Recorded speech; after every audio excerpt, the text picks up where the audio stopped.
ginawa ng Panginoon para sa atin.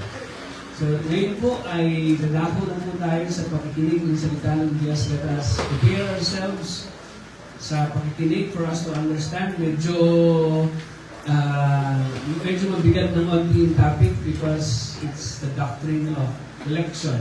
So, today, let us read Ephesians chapter 1, verses 1 up to 14. Though tatalan tayo mamaya sa Romans bilang cross-reference niya. So, pero ang main passage po natin ay Ephesians chapter 1, verses 1 to 14. Hinihiling ko po na tayo pong lahat ay tumayo bilang paggalang sa pagbasa ng salita ng Diyos. Salitan po natin basahin. Paul, an apostle of Christ Jesus, by the will of God, to God's holy people in Ephesus, the faithful in Christ Jesus. Grace and peace to you from God our Father and the Lord Jesus Christ. Praise be to the God and Father of our Lord Jesus Christ, who has blessed us in the heavenly realms with every spiritual blessing in Christ. For He chose us in Him before the creation of the world, to be holy and blameless in His sight. In love, He predestined us for adoption to sonship through Jesus Christ, in accordance with His pleasure and will. the praise of His glorious grace, which He has freely given us in the one He loves. In Him we have redemption through His blood, the forgiveness of sins, in accordance with the riches of God's grace. That He lavished us with all His wisdom and understanding. He made known to us the mystery of His will, according to His good pleasure which He purposed in Christ. To be put into effect when the times reaches their fulfillment, bringing all things in heaven and earth under Christ. In Him we were also chosen, having been predestined according to the plan of Him who works out everything in conformity with the purpose of His will. In order that we who were first of Christ might be the praise of His glory. And you also were included in Christ when you heard the message of truth, the gospel of your salvation. When you believed, you were marked in Him with a seal, the promised Holy Spirit. And verse 14, Who is the apostle of gravity, our inheritance, unto the redemption of those who are God's possession, for the praise of His glory. Siya po para sa pagbabasa ng mga salita, tayo po lahat ay nanalangin. Salamat Lord sa umagang ito. Salamat Lord sa araw na ito ng aming pagtitipon upang sumbahin kayo at itaas, dakilain ng iyong pangalan na siyang binigay Panginoon upang magkaroon kami Lord ng kaligtasan. Salamat Lord sa mga pagpapalang spiritual na aming pumatinunga ayon po sa aming pumabasa sa inyong salita. Dalangin namin Lord na kayo po ang sumibigay ng pangunawa sa amin at palalimin po ninyo ang aming pong pagkakilala at pananampalataya sa inyo. May yung word of God be our guide, and may this word of truth will also strengthen and equip our spiritual understanding, Panginoon, sa inyo. Kayo po ang patuloy na muna sa bawat isa sa amin at patuloy po namin kung nakakatiwala ito sa inyo. Gamitin po ninyo ang inyong lingkod. Hindi man dapat pero nakasuntong, Lord, ang biyaya sa inyo, Panginoon, at patuloy na magtitiwala, Panginoon, sa inyo. Sa inyong papuri, parangal at pasasalamat sa pangalan ni Kristo Jesus na pinagsabi ng amin. Sa malakas na palakpak para sa Panginoon. Tayo po ay, meron po tayong mga natatanggap blessing spiritually. Praise the Lord, no? When we are saved by God, we are saved by grace. Amen? No? Hindi po ito dahil sa mabait tayo, hindi dahil sa tinatawag po na marami tayong ginagawa para sa Panginoon. But we are saved, no? Unang-una is by grace. And isa sa wonderful truth about our salvation is ang salvation hindi talaga nang galing sa atin. Hindi nang galing sa ating decision. It is the decision of God made from eternity. So, ayun po yung makikita po natin. Ang title natin ngayong umaga is The Glorious Doctrine of Divine Election. Okay? So, the glories of divine election. Now, punta muna po tayo sa, ano ba yung susunod na slide dyan? Transition statement natin is, knowing the doctrine of election gives us an assurance that our salvation is not merit on us, but on God. Kumbaga, ang ating salvation, meron tayong assurance na hindi ito nanggaling sa decision talaga ng tao. It is the decision of God.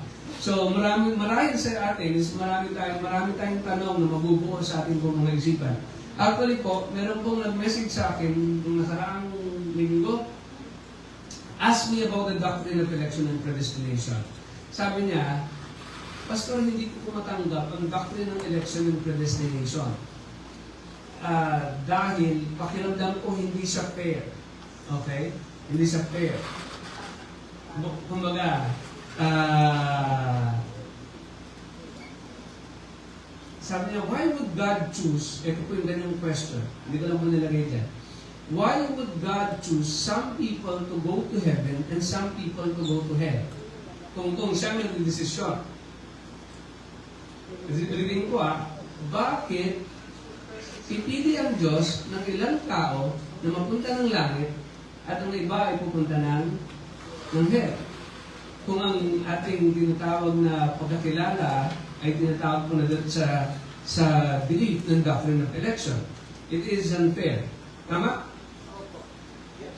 Okay, tama? Ano? So, because it is a meat, food, spiritual food po na mahirap pong nguyain. Okay? Mahirap po siyang nguyain. Medyo hindi po siya pang bata na pananampalataya. So, for me also, I don't believe that either that God will choose people to go to hell unfairly. No, para sa akin. God will not choose people to go to hell unfairly. Tama po? Ayan. So, at least pare-pareho po tayo ng ano dyan. But people will go to hell because they rejected God. Because they rejected God. They choose to reject the Lord and decided not to believe in Jesus. Amen? Okay. Now, how do we understand the doctrine of election and predestination? So, ibig sabihin, ang election is God choose people to go to heaven. Okay? Ang predestination, magkadikit po yan ang election at predestination. Kumbaga, when you are elected, you are being predestined. Nabasa naman natin sa verse, di ba? In love, He predestined us. Amen? So, andyan yung doctrine ng predestination. Now, paano ba natin maunawaan ito? In doctrine of election and predestination and in the fairness of God. So, in the story of creation, mga kapatid, sino nag-create sa atin? Si God. So, wala naman naniwala dito na kayo galing sa unggoy. No. Wala naman. So, ang tanong po, maganda bang binigay na buhay ng Diyos kay Adam and Eve? Amen. So, maganda. So, can they experience this good and bountiful life in the Garden of Eden forever? Ulitin ko po, may mararanasan ba nila itong good and bountiful life sa Garden of Eden forever? O paano nag-ano kayo? Kasi ang naisip nyo, nag-fall sila eh. Pero ang sagot, yes, it is conditionally. Okay? May condition yan eh. Diba? Sabi niya, maaari ninyong kainin ang lahat ng inyong kainin. So they can enjoy the bountiful life and beautiful life sa Garden of Eden. But it was in a condition na requirement. So anong condition mga kapatid? Huwag nilang kainin yung pinagbabawal na bunga. Tanong, sinunod ba nila Adam and Eve? Hindi. So, hindi nila sinunod. Dapat bang parusahan si Adam and Eve? Yes. Tama. Actually, nabasa naman natin eh. Di ba? So, is it fair that Adam and Eve would be sent to hell because of their sin? Yes. Okay? Yes. Actually, yung effect ng sin yan eh. Effect ng sin, nagkaroon na kaagad ng separation. Kahit nung panahon nila Noah, is it fair that God would punish the people in their time because of their wickedness? Yes. Okay? Ilang taon nag-preach si Noah? Diba? Ang tagal. But, hindi sila nakinig eh. So, now, let's go to our time. Is it fair to send people who didn't believe God, who didn't accept Jesus, and live a sinful life to an eternal punishment? Dapat bang parusahan ng mga tao na namumuhay sa kasalanan, hindi tinatanggap si Jesus, at ayaw siyang paniwalaan? Is it fair na i-send sila ng Diyos sa hell? Malinaw dapat yan, ha, mga kapatid, ha? Ang sagot, yes. Yes. Kasi hindi mo naman tinanggap si Jesus, bakit ka papuntahin sa sa heaven? Amen? And if you're living a sinful life, ano yun eh? Questionable yun. Okay? So, ang sagot is yes. Because God is just. Is it fair to God that would send you to hell? Yes. Ang sagot pa rin natin is yes. Ang masasabi natin is deserving tayo na punta ng heaven. Lahat tayo. Lahat tayo. Pansin niyo ba, kahit na-Christian na kayo, nakakagawa pa rin kayo ng mali? Nakakaisip pa rin kayo ng hindi tama? Is it fair that God will send you to hell? Yes. But ang good news is, pinadala ni God si Jesus for us na hindi deserving na pumunta ng heaven, pero pupunta ng heaven. Is it fair to God? Actually, it's unfair. Balik natin. Hindi tayo karapat dapat pumunta ng heaven, pero makakapasok tayo ng heaven because of Jesus Christ. And it's unfair to God. But He made it for you. He made it for us. Amen? Kung bakit yung tinatawag na gratitude natin sa Diyos. And people will say, bakit pagpapadala ang Diyos ng sa hell? Sa totoo lang, lahat ng tao pupunta ng hell kung hindi niya pinadala si Jesus Christ. Now, tayo na nakatanggap ng Panginoong Jesus at meron tayong tinatawag, pupunta tayo ng heaven, ang tawag dyan ay grace. Ang tawag dyan ay grace. We are undeserved to receive the gift of God. Ang tawag dyan ay grace. Kaya it is by grace you have been saved through faith. Faith, no? So, hindi tayo karapat-dapat mapunta ng heaven, pero pupunta tayo ng heaven, not our own merit, but it is on the merit of Jesus Christ. So, is it fair na mapunta tayo ng heaven dahil meron nagbayad na tumubos ang kasalanan natin? E paano yung mga tao na ayaw tumanggap kay Jesus? Is it fair na mapunta sila ng hell? Ang sagot ay yes. Now, many Christians doesn't want to believe the doctrine of election. They don't like the idea.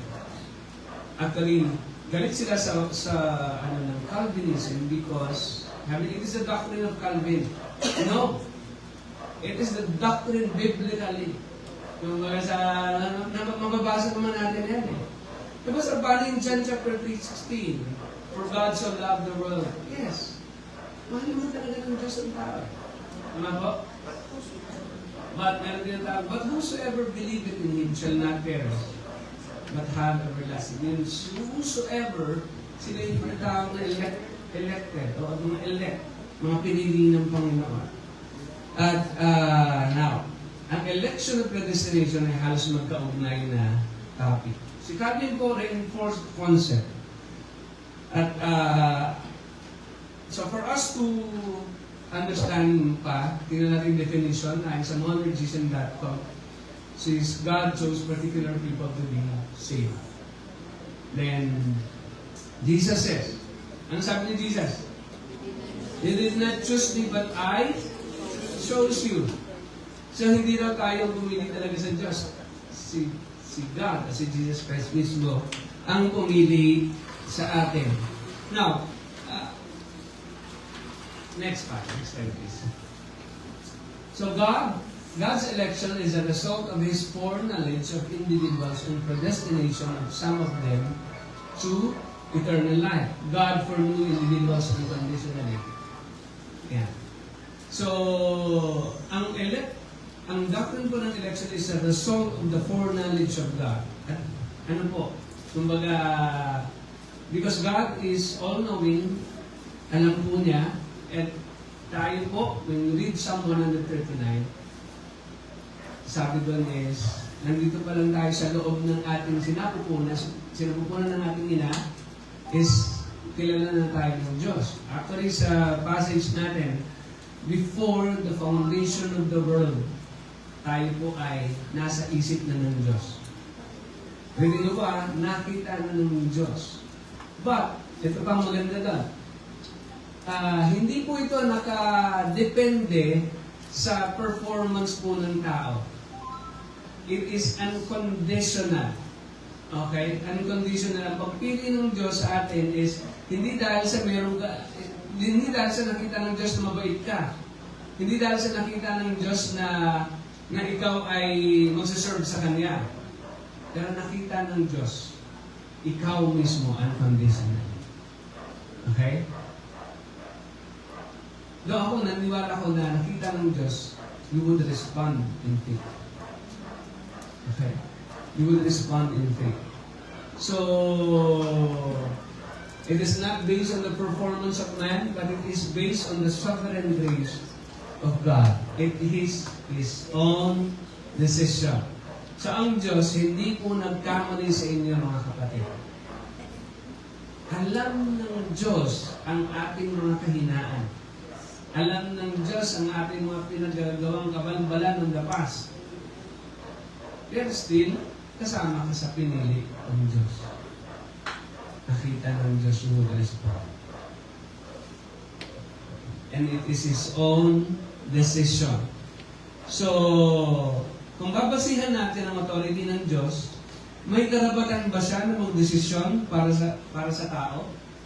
Ulitin ko po. Ulitin ko po Kung pagbabasihan natin ang authority ng Diyos bilang Creator, may karapatan ba siya na gawin ang mga bagay na gusto niya para sa tao? Yes.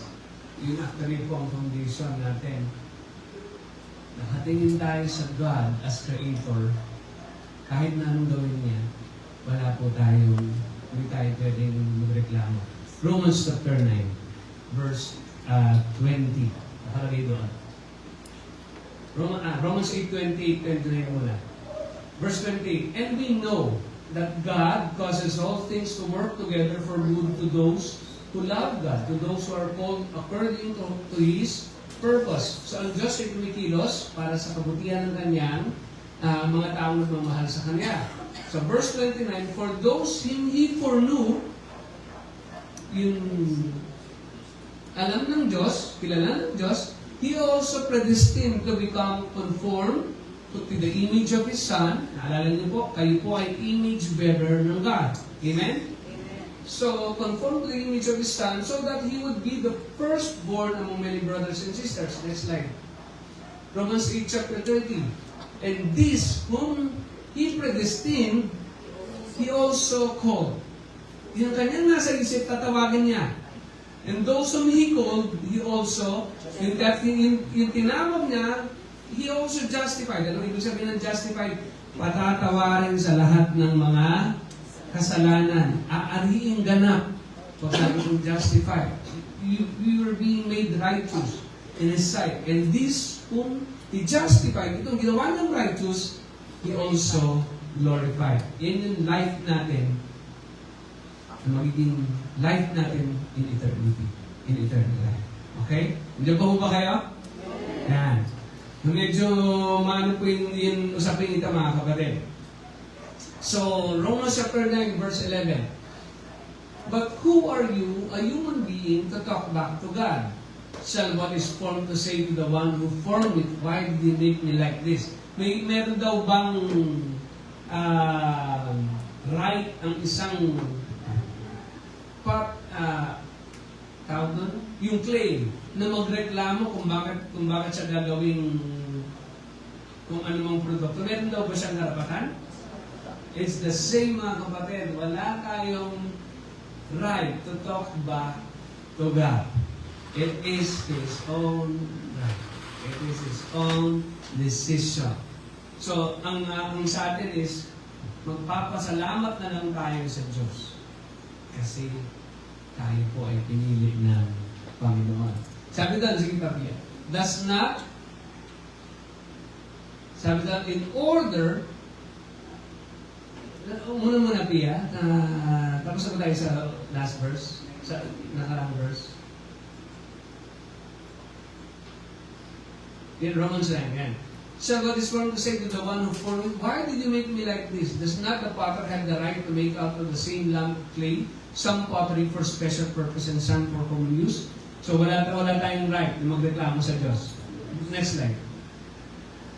Verses 11. Yet, before the twins were born or had done anything good or bad, in order that God's purpose in election, ito yung plano niya, no, might stand, not by works, but by Him who calls, He was told. Ito po ay patungkol kay Esau and Jacob, yung magkapatid na kambal. Sabi doon, wala pa silang ginagawa, but they were being elected not by works, but by Him who calls. He was told, the older will serve the younger. Just as it is written, Jacob I love, but Esau I hated, because nakita ng Diyos, Esau would live a life that is not giving glory and not believing God. So, samantalang si Jacob, nakita niya. So, pero, it is still unconditionally, mga kapatid, ha? Still unconditionally. So, ito po'y desisyon ng Diyos. Ito po'y desisyon ng Panginoon. So, electing us in God's hand or authority, and these elected people of God are predestined to live for their Creator in eternity. Tayo po'y pinili ng Diyos to live hanggang sa tinatawag po na eternal life. Kasama po ng Panginoon. It is in the foreknowledge of God. He chose us unconditionally. Kaya we are thankful na kasama tayo sa mga tinawag ng Diyos at pinili ng Diyos. Pasalamat tayo. Salamat Lord, kasi alam kong hindi naman talaga ako dapat, pero kasama ako sa pinili ng Diyos. Now, ang background po ng Book of Ephesians, sulat ito ni Paul sa Ephesians Church, ito po ay kabilang sa prison letter. Ito po ay panahon ng 60 to 61 AD. Or sabi ng ibang writer, 62 AD. Nang naisulat ito, Paul intentionally laid the foundation kung ano ang kanilang paniniwalaan bilang bagong mananampalataya. Hanggang sa sila po ay mag-mature, makita ho natin a Christian lifestyle, makita natin mga prominent topic ng spiritual blessing through Christ, being chosen, being saved by grace, yung plan of God to the Gentiles, unity and maturity in the body of Christ. Yan po yung makikita po natin na content ng Ephesians, book ng Ephesians. Now, what are the truths that we can learn about our divine election? Ano po yung mga bagay na, MTQ na tayo, matutunan natin about divine election. May kauna natin mga kapatid is yung motive ng divine election. Ano yung motive ng divine election? Number one is because of God's love. Sabi doon, it is unconditional. It is the nature of God. He is a loving God. He loves His creation. He loves the people whom He had created even when we are yet unbeliever. How do we know? Sabi po ng Romans chapter 5 verse 8, sabi po ng Romans chapter 5 verse 8, but God demonstrated His own love for us while we were still sinners, Christ died for us. So, kahit nung hindi pa tayo believer, si Kristo ay namatay na para po sa atin. So, bago ka ba yung mga nakapatid, nakita ka na ng Diyos. Nakita ka na ng Diyos.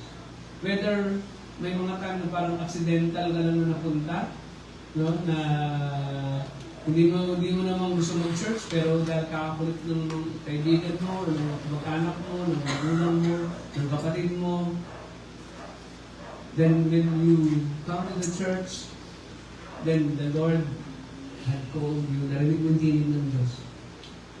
At sinasabi ng Lord, anak, ito ay para sa akin. Sa akin ka. Sa akin ka.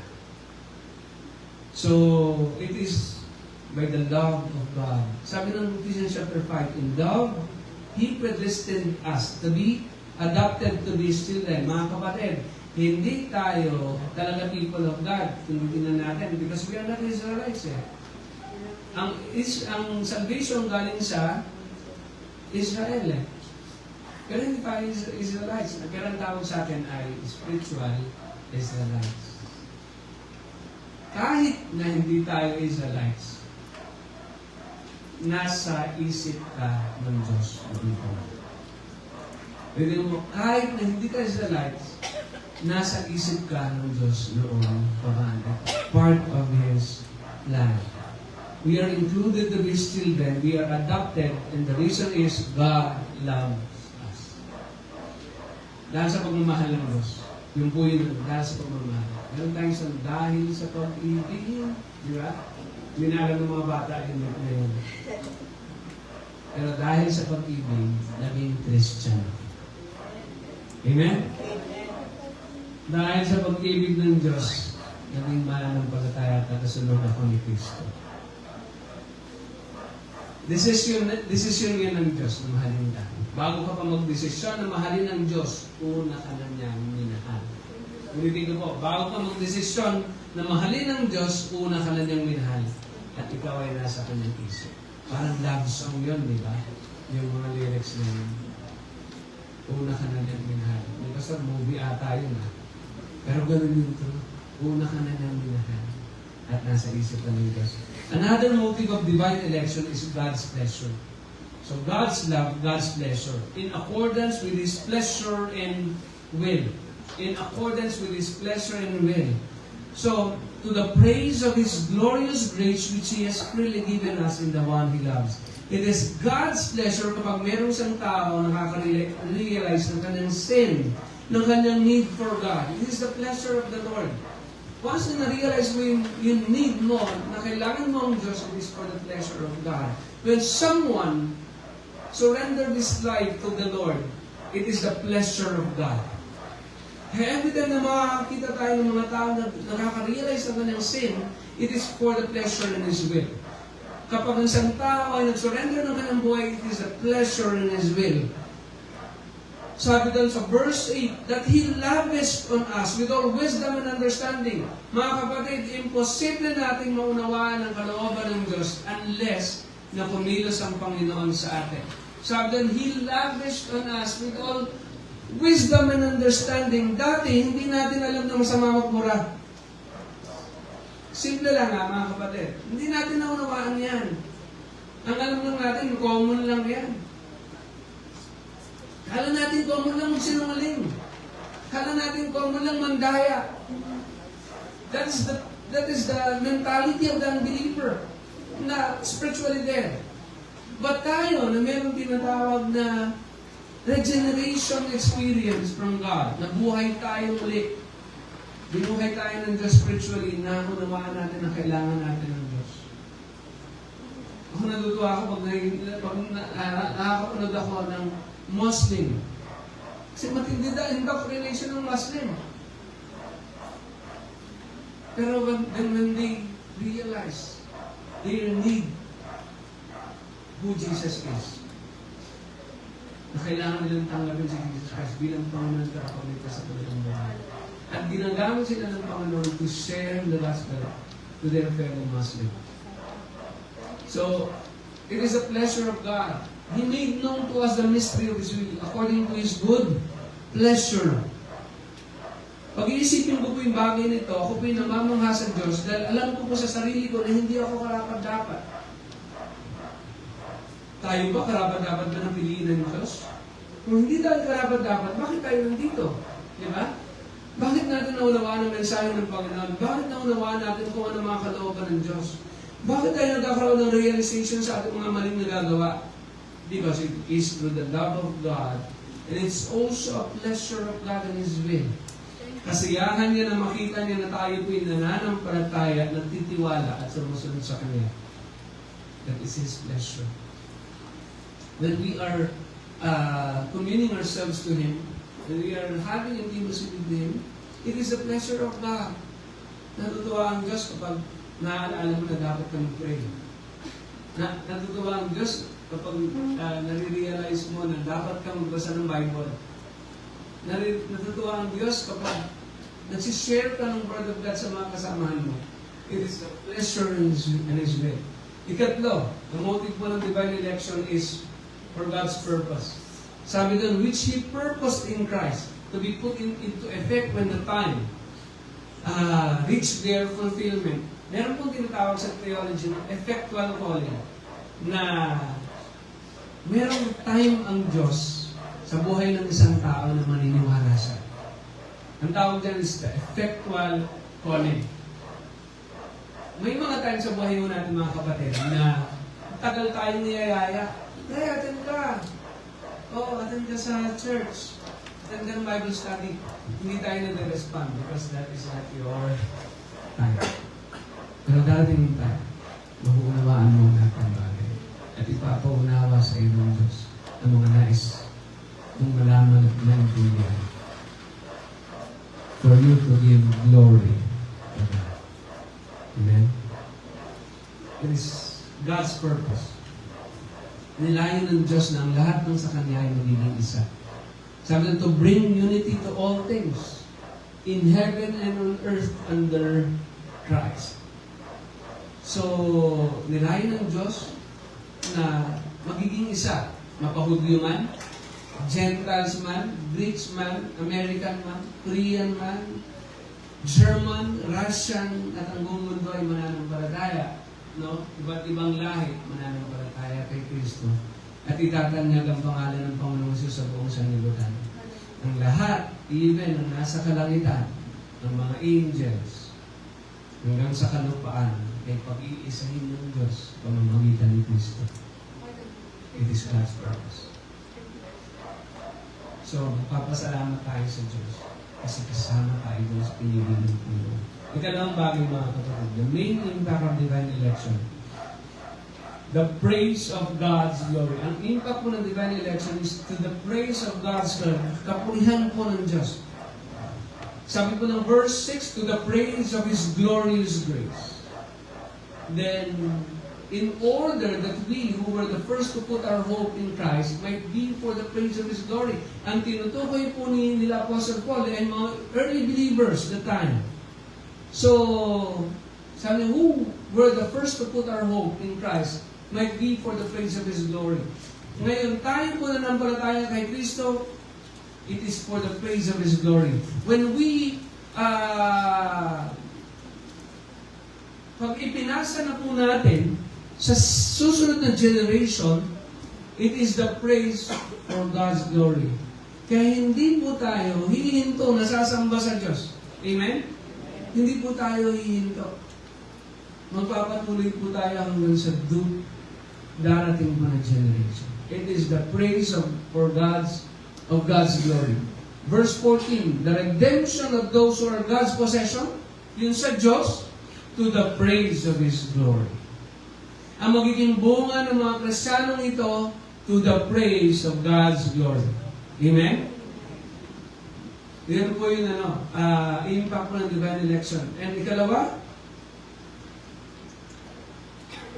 the purity of God's people. So, doon muna balik muna tayo sa praise of God's glory. So kapag naunawaan natin mga bagay na ito po ay para sa kapurihan ng ating Diyos. From believers to be grateful to God. Ngayon alam natin na tayo po ay pinili ng Diyos at kabahagi sa Kanyang plano it inspire us, mga kapatid, na mas mamuhay ngayon sa kapurihan ng Panginoon. Kaya ini-entrust natin ang ating life upang maging maayos, mabuti ang ating pamumuhay bilang Kristiyano. Dahil tayo po ay created in the image of God. So you are created to display God's glory. Naalala natin yung image bearer, mga kapatid. Tayo po ay meaningless without God. Ulitin ko po tayo po ay meaningless without God. We are created in the image of God and we are the image bearer ng Panginoon. Meron ako napanood na isang illustration. Ang image of God daw ay parang katulad ng glove. No? Ang glove ba ay may gamit? Yes. Ang siya magkakaroon ng gamit. Ang glove ay created in the image of the hand. Okay? Pero yung glove, wala yung gamit kung hindi yan gagamitin. So, para magamit siya, anong gagawin? Isusuot. It's the same, mga kapatid. Tayo, meaningless tayo. But when God called us, and siya po ay nanirahan sa ating life, then nagkakaroon tayo ng langit. Amen? For God's glory. For God's glory. Ikalawang bagay is for the purity of God's people. For He chose us in Him before the creation of the world to be holy and blameless in His sight. So, ang pagpili sa atin ng Diyos, kailan daw?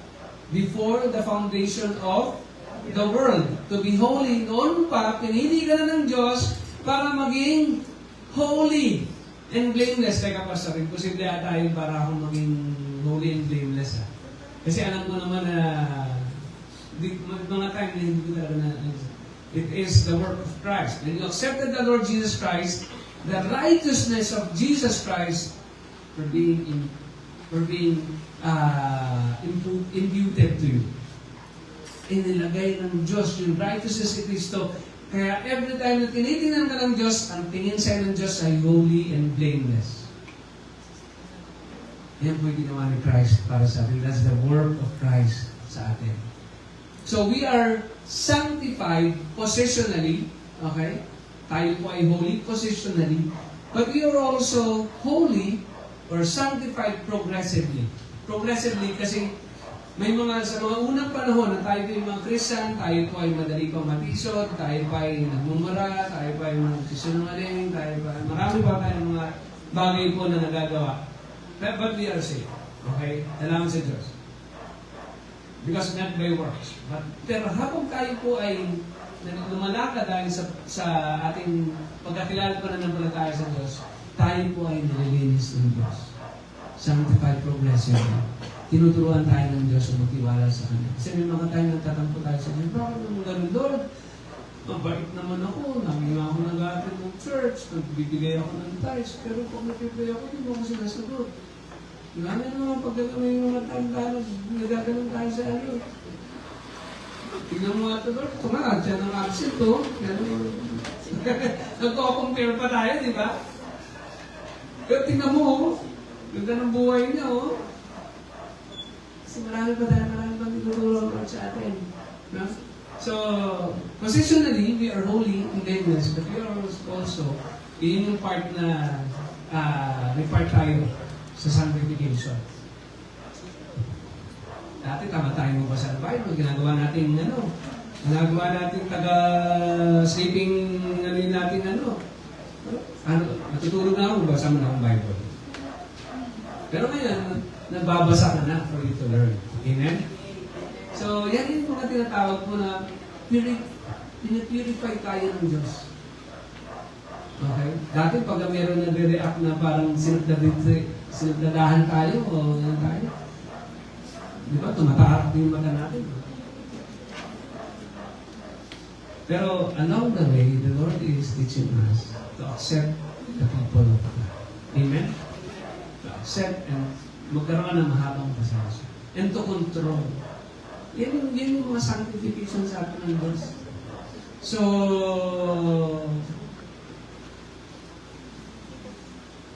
this is the daily living with holiness, living in relationship with the Lord every day. Hindi lang pag Sunday. So, part of that progression is our daily devotion. Hindi lang mentally, hindi lang head knowledge, kundi experiential. So, we are meant to live with purity. We are not to live on our own will, but on the will of God. Kasi yan ang mga signs na ikaw ay pinili ng Diyos. Bilhin ko po, yan ang yung mga signs na ikaw ay pinili ng Diyos. Hindi ka magre-rebelde, hindi ka magpapasaway, hindi ka magpapasakit ng ulo. Kasi alam natin, hindi yan sign ng pagiging pinili ng Diyos. Hindi ka rin magiging instrument ng mga bagay po na makakasira. At because we are God's masterpiece. Unti-unti yan, mga kapatid. Nilililok tayo ng Diyos patungo sa Kanyang likeness. So, tayo naman, mga kapatid, kung bago pa lang ang Christian, huwag muna tayo mag-expect. Ukala ko, Christian na yan. Huwag naman tayo kagad na mag-ano, no? Kasi gano'n din naman pinagdaanan natin ng una, tama po ba? So, mag-extend din tayo ng tinatawag mas mahabang pasensya.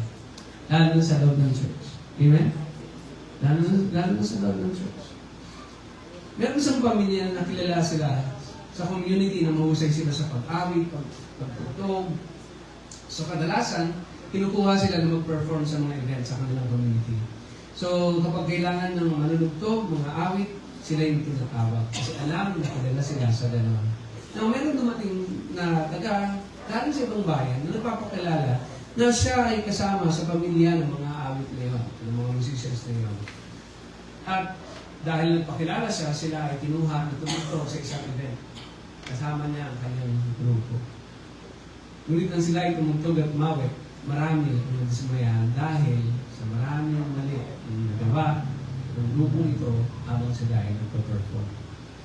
Napag-alaman nila ng mga tao na ito ay mga fake at hindi talaga kasama sa pamilya ng mga aawit at manunugtog. Sila ay mga bulaan. Meron ba mga fake Christians? Ang reality is meron. So, mga kapatid, naway hindi kayo fake Christians. Ang tunay na pinili ng Diyos ay would strive to put his or her hope in Jesus and to live for God's glory through the power of the Holy Spirit in our lives. So, tayo po ay pinopurify ng Diyos. Magpasakop lang tayo mga kapatid doon sa purification na ginagawa ng Panginoon sa atin. Amen? Amen. So, minsan, meron tayong mga leader. Doon lang tayo. No? Yun yung accountability natin. Kasi kung wala tayong, kung mamumuhay kayo ng ayon na accountability, mahirap din. Kaya nga kinarelate yung church eh. Tama po. Kaya nga isang budget na walang accountability, di ba? Daming ghost project. Diba? So, tayo po mga kapatid. Hindi naman tayo mga ghost, no? Hindi tayo ghost project ng Diyos. Tayo po ay legit project ng God. Amen? Tayo po ay legit project ng God. So, impact of divine election. Ikatlo mga kapatid, the manner of divine election. It is sa pamamagitan ng, nababasa niyo ba? Redemption in Christ. Sabi na, in Him, we have redemption. In Him, we have redemption. So, yung mga elect and predestined ay mananampalataya kay Christ, marirealize nila ang kanilang mga kasalanan, mag-express sila ng pagtitiwala kay Kristo at sa pamamagitan na rin magkakaroon sila ng salvation. Tayo po ay redeemed by Christ. Okay? At ikalawang bagay, we are reconciled in Christ to bring unity to all things in heaven and on earth under Christ. Mga kapatid, Jesus Christ appeased the anger of God. Ang picture nito mga kapatid, when man fall into sin, ang Diyos ay banal at tayo ay makasalanan, hindi tayo pwedeng pumunta doon sa kanyang lugar. Because tayo po ay mga makasalanan, hindi pwede sa magsama. Anong ginawa? Christ died for us. Upang ang lahat ng ating mga kasalanan will be paid by Jesus Christ. At when we have relationship with the Lord, we believe in the Lord Jesus Christ, tayo po ngayon ay tatanggapin ng Diyos Ama upang maging ganyan. So yun po yung topic ng reconciliation in Christ. Tayo po yung na-reconcile. Kaya tanong nga lahat ba ng tao pwede na sabihin na tawagin ng Ama ang Diyos? Kung sino lamang ang tumanggap sa Panginoong Jesus at may relasyon sa Panginoon, siya lang ang pwedeng tumawag sa Diyos na Ama. Diba meron tayong Lord's Prayer, Our Father, who art in heaven. So, ang unang tanong doon, sigurado ka ba na Ama mo ang Diyos? Okay? Magiging Ama mo lang si Jesus Christ. John chapter 1 verse 12. Okay? Ang sino mang tumanggap kay Kristo, nanampalataya sa Kanya ay ginawang anak ng Diyos. So, ikatlo, remission of sins in Christ. Ipapatawad ng Diyos sa lahat ng kasalanan natin. In Him we have redemption through His blood, the forgiveness of sins in accordance with the riches of God's grace.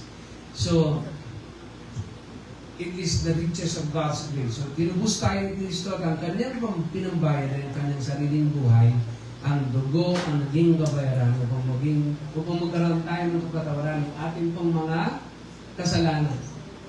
Gusto ko pong mag-close sa isang story. Meron pong tinatawag na renowned artist na bumalik po sa kanyang rural town kung saan siya itinanganak at lumaki. At bago pa siya sumikat, gumagawa na siya ng tinatawag ng mga masterpiece na doon.